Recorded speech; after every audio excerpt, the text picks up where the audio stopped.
scattered ethnic enclaves in the late 1800s, primarily Jewish and Irish. There was also an influx of Italians, mainly Sicilians, starting around the turn of the 20th century. These Sicilians formed the core of Italian Harlem, the largest Italian community in the United States. By the early 1920s, more than 100,000 Italians lived in Harlem, a substantially larger population than the more well-known Little Italy in Lower Manhattan.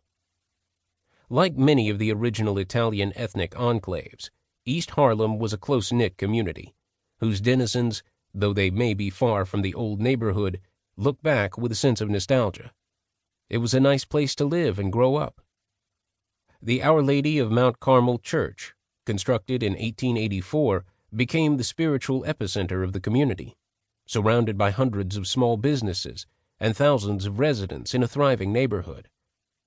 However, like other ethnic neighborhoods in New York City and around the country, a small underbelly existed, a criminal element that started by preying on its own community before expanding outward into the city as a whole, and in some cases marring whole areas with an unsavory reputation, in direct conflict to how the community really was. East Harlem unfortunately became characterized as an area ripe with organized crime connections.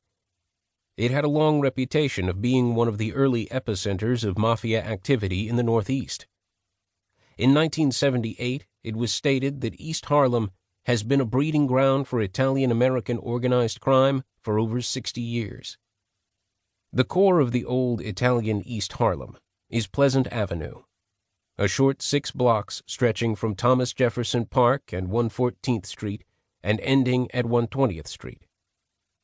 It is referred to as one of the most famous gangland stretches in mob history.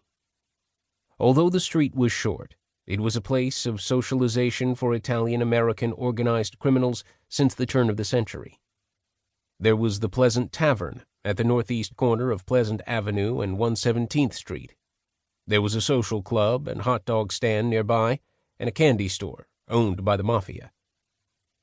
The early years with gangsters, however, were not so idyllic in relation to how they interacted with neighborhood residents.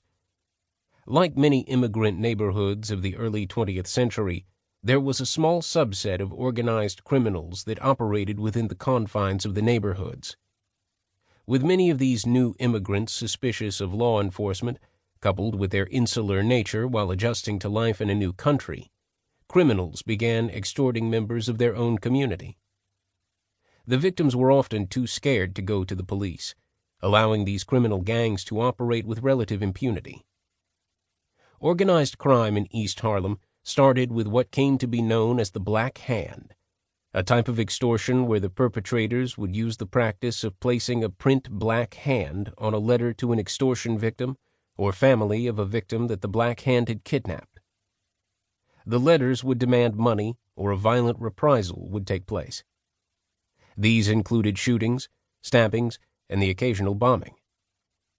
The Black Hand gangsters usually went after more prominent and wealthy members of the community, such as bankers and shop owners. They took advantage of the community to further their own ambition, and it took a toll both inside the neighborhood as well as on outside perception. It is important to keep in mind that criminals always represented a small part of these ethnic enclaves. But as things progressed, especially during and after Prohibition, the wise guy image in the neighborhood evolved from one where residents were fearful and resentful of the mobsters to a more tolerant relationship with the criminals in their midst. Part of that was that the early Black Hand activities gave way to bootlegging during Prohibition and illegal gambling. They were providing a service and a product that people wanted, and they became almost protectors of the neighborhood to some. Well, when you were brought up in the neighborhood, East Harlem in New York City, you always looked up to the wise guys. What I mean is amico nostra, and the kid from the streets and whatever. To us, it's honor, honorable. Wise guys became an integrated part of the neighborhood. They were most viewed as part of the total picture of life in East Harlem. They were all over Pleasant Avenue.